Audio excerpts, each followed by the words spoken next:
بسم اللہ الرحمن الرحیم۔ ایک اہم حدیث جس میں تمام اسلام کا خلاصہ ہے۔ اسلام کی سب سے اہم حدیث علماء کا کہنا ہے کہ یہ حدیث سب سے اہم ہو سکتی ہے۔ اسلام کیا ہے؟ سوال نمبر 2، ایمان کیا ہے؟ یہ حدیث جبرائیل علیہ السلام کے نام سے مشہور ہے۔ حدیث کیا ہے؟ آپ کے والدین نے آپ کو اس کے بارے میں بتایا ہوگا۔ ایک دن رسول اللہ صلی اللہ علیہ وسلم اپنے صحابہ کے ساتھ بیٹھے ہوئے تھے کہ اچانک ایک اجنبی مسجد میں داخل ہوا۔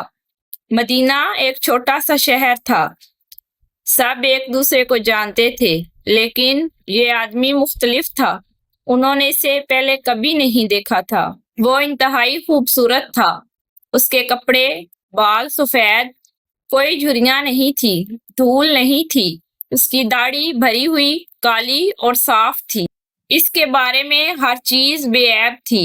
وہ الجھن میں تھے، سفر کے بعد یہ شخص اتنا کامل کیسے نظر آتا ہے؟ وہ سیدھے رسول اللہ صلی اللہ علیہ وسلم کے پاس پہنچا اور گھٹنوں کے بل بیٹھ گیا۔ آپ صلی اللہ علیہ وسلم کے گھٹنوں پر ہاتھ رکھا اور آگے جھک گیا۔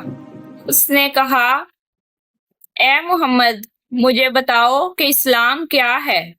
رسول اللہ صلی اللہ علیہ وسلم نے فرمایا، اسلام کی بنیاد 5 چیزوں پر ہے۔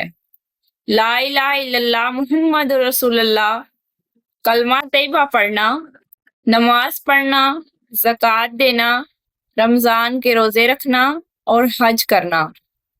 اس آدمی نے جواب دیا کہ تم نے سچ کہا۔ صحابہ حیران رہ گئے کہ کس میں جرأت ہے کہ نبی کریم صلی اللہ علیہ وسلم کو اس طرح کہہ سکے کہ آپ نے صحیح کہا۔ پھر اس نے پوچھا، ایمان کیا ہے؟ آپ صلی اللہ علیہ وسلم نے جواب دیا، اللہ، اس کے فرشتے، اس کی کتابیں، اس کے رسول، قیامت کے دن اور تقدیر الہی پر کامل دل سے یقین رکھنا ایمان ہے۔ پھر اس پر اس شخص نے کہا، تم نے سچ کہا ہے۔ اس نے پوچھا، احسان کیا ہے؟ رسول اللہ صلی اللہ علیہ وسلم نے فرمایا، احسان یہ ہے کہ اللہ کی عبادت اس طرح کرو کہ گویا تم اسے دیکھ رہے ہو، یہاں تک کہ اگر آپ اسے نہیں دیکھ سکتے، جان لیں کہ وہ آپ کو دیکھ رہا ہے۔ ایک بار پھر اس شخص نے جواب دیا، تم نے سچ کہا ہے۔ پھر پوچھا، قیامت کب ہے؟ نبی کریم صلی اللہ علیہ وسلم نے فرمایا، مجھے نہیں معلوم، تم نہیں جانتے، ہم میں سے کوئی نہیں جانتا۔ تو اس آدمی نے کہا، اس کی نشانیاں بتاؤ۔ رسول اللہ صلی اللہ علیہ وسلم نے فرمایا، نشانیوں میں سے ایک یہ ہے کہ جب ننگے پاؤں غریب چرواہے اونچی فلک بوس عمارتیں بنانے میں مقابلہ کریں گے۔ دوبارہ آدمی نے کہا، تم نے سچ کہا ہے۔ پھر وہ کھڑا ہوا اور باہر چلا گیا۔ آپ صلی اللہ علیہ وآلہ وسلم نے صحابہ سے فرمایا، جاؤ اسے واپس لاؤ۔ وہ اس کے پیچھے بھاگے، لیکن وہ غائب ہو گیا۔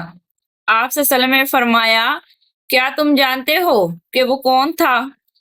وہ آپ کو آپ کا دین سکھانے آیا تھا۔ ہم اس حدیث سے بہت سی چیزیں سیکھ سکتے ہیں۔ حدیث ہمیں یہ بتاتی ہے کہ اللہ ہم سے بہت پیار کرتا ہے۔ اس نے صرف ہمیں پیدا نہیں کیا اور ہمیں تنہا نہیں چھوڑا، اس نے ہمیں ہدایت دی، انبیاء اور فرشتوں کے ذریعے، ہمیں یہ سکھانے کے لیے کہ کیسے جینا ہے۔ اس حدیث میں یہ ثابت ہوتا ہے کہ فرشتے حقیقی ہیں۔ صحابہ نے جبرائیل علیہ السلام کو اپنی آنکھوں سے دیکھا اور وہ کوئی عام آدمی نہیں تھا۔ اس کی موجودگی موافق الفطرت تھی، اس کے کپڑے صاف اور اس کی خوشبو خوبصورت تھی، کوئی گندگی نہیں تھی۔ اسلام ہمیں صاف ستھرا اور حاضر و ناظر رہنا سکھاتا ہے۔ دیکھو وہ کیسے رسول اللہ صلی اللہ علیہ وسلم کے سامنے احتراماً عاجزی کے ساتھ بیٹھا۔ وہ سستی سے نہیں بیٹھا، اس نے ہمیں ادب و آداب سکھایا۔ جبرائیل علیہ السلام تمام فرشتوں کے سردار ہونے کے باوجود رسول اللہ صلی اللہ علیہ وسلم کو بنی نوع انسان میں سب سے افضل مانتے تھے۔ اس لمحے میں سب کچھ کامل تھا۔ بہترین فرشتہ جبرائیل علیہ السلام، بہترین نبی محمد صلی اللہ علیہ وآلہ وسلم کی زیارت، بہترین مسجد مسجد نبوی صلی اللہ علیہ وسلم، بہترین سامعین صحابہ کرام رضوان اللہ علیہ اجمعین کے سامنے بہترین سوال کے ساتھ یہی وجہ ہے کہ حدیث بہت طاقتور ہے۔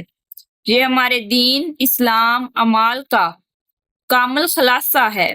ایمان، عقیدہ، احسان، فضیلت۔ اللہ سے دعا ہے کہ وہ ہمارے اسلام، ایمان اور ہمارے احسان کو مضبوط کرے، وہ ہمیں حق پر ثابت قدم رکھے، آمین۔